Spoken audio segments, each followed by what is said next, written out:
Anong tinatanong mo? Hindi, inisip ko lang. Oh. Ba't yung mga, halimbawa yung mga lalaki sa office, corporate office, mga bangko, Oh.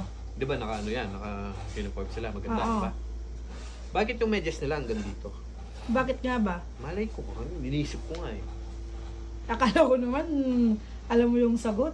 Kasi pwede namang mag-medyas hanggang Oo. dito lang. Mm. Kasi shoes nila hanggang dito. Mm. Kailangan hanggang dito. Nakapantalon O, tanong mo sa kanila. Sabihin mo i-comment nila yung sagot. Ayoko, ibabasa ko. Ibabash ka? Oo. Hindi, okay lang yun. Mas sumisikat ka nga pag pag may nagbabash sa'yo. Kasi interesado sila sa'yo. Di mo alam yun, ganun yun. Pwede pagsagot naman po.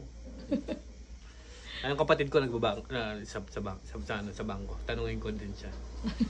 Oh, sige. Sige. Okay.